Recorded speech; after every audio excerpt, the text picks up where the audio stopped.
interesting.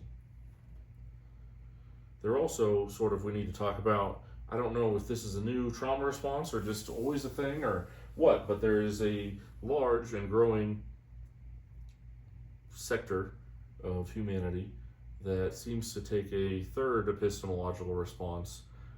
And I imagine a adult bird feeding a baby bird beak to beak. I call this the authoritarian sheeple epistemological model.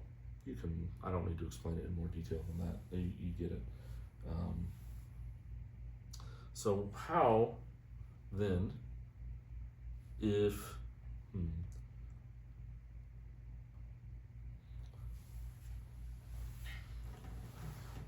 so how then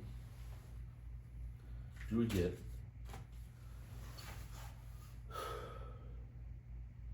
one, I suppose, how do we stop the third thing, the authoritarian sheeple? Because that seems to create a lot of problems, for people with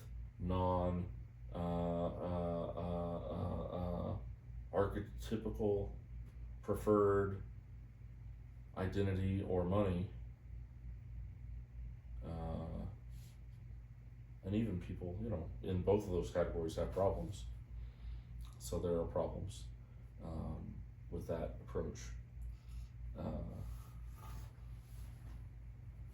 In any case, especially when we want to solve super wicked problems like climate change, the anti-information, anti-epistemology approach, it doesn't seem helpful if you want to solve those problems.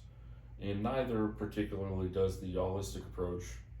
And maybe I'm characterizing it wrong. If someone wants to give me different words to use, a different way to think about it, I'm happy to.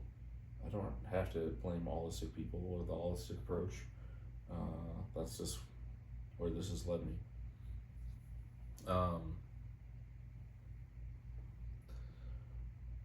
It seems like maybe if that approach, the approximate, the good enough, the black and white, because, we're going to miss some at the margins. You talk about that in law school.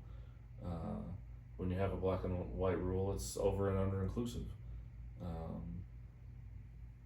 And that's great, I guess, because it's easy. I get that. That's the whole thing. That's the whole point of what I'm talking about. One is hard and one is easy. And that is why one is preferred and one is not, I think. But if we want to solve the problems that we haven't been able to solve yet, we need a new way. So I have a new way, and I think, how do you get it out in the world? And a lot of people are like, I can't wait for your book, when I tell them about these ideas. And I say, I have written a not very good novel in grad school.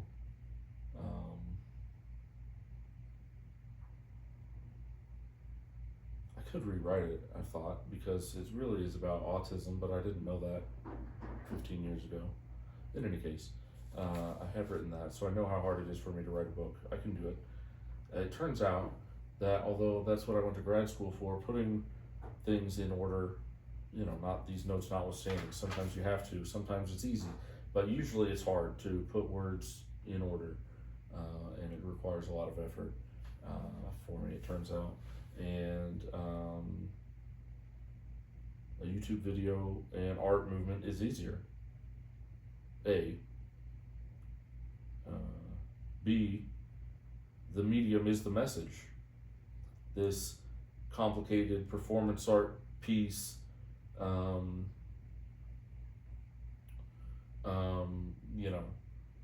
publicity stunt, advertisement / manifesto, is about harmony and bringing things together and a new approach. So the medium is the message. And then how many of you would read a book about epistemic philosophy related to autism and allism?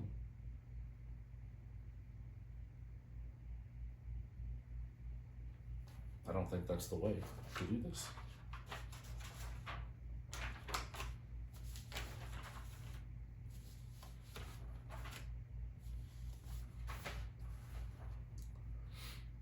if the idea is harmony, and you need a way to survive in capitalism, and you want to spread a complex concept as far as possible, this is my way to combine those ideas into everything.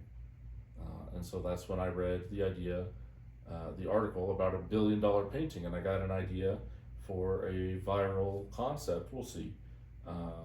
Hopefully. It's probably like almost 2 hours into this video now, so I don't know if anyone is still watching, if anyone watched in the first place. I like to think that the ideas are good, and I hope that if the ideas are good, everything else will work out. But here's the product idea. If you're here for the product idea, although I think I've changed the title today since I started with that concept yesterday, although there still is $1 billion product.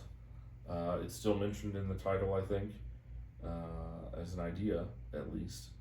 And what I did was I read an article thinking about and hypothesizing about, and there's a related podcast by a woman, I believe, named Mary Rose. That's what my notes say. Some quick concepts on it is, what might, this is the world's first $1 billion painting already exist. For context, the most expensive piece of art to ever sell is a painting. It's the Salvator Mundi by Leonardo da Vinci, and it sold for approximately $450 million, which in today's dollars is about $577 million. So $1 billion painting is almost doubling, even in today's dollars, the most expensive painting. And it's the most expensive painting to sell by a lot. The second most was $300 million. I believe it's called Interchange. It's William de Kooning, abstract expressionist painting. Wonderful use of neutrals and mostly primary colors and figurative. In any case, interesting painting. Interesting to be the second most expensive painting of all time, also. But it's a big jump from there to the Salvator Mundi. So it's not just the most expensive. It's not just doubling that, but it's like it's a huge concept. And she, in her podcast, it goes through some paintings that already exist. She doesn't really leave room for a painting that doesn't exist yet. And so these are some, my concept is not to take clues about what paintings already exist exclusively, but also to think about, if one was going to exist, what would it be like and could it be created? So she and I agree, it can't be one that's in a museum. There's obviously a portrait in the Louvre that's been insurance valued at over $1 billion for a long time. I do agree that it needs to be an oil painting. I think that's connected to cave painting, which is just taking like mineral ochre and mixing with animal fat and rubbing it on the wall. I suspect there's a genetic tie to or some sort of ancient tie to cave painting that it makes oil painting so powerful still.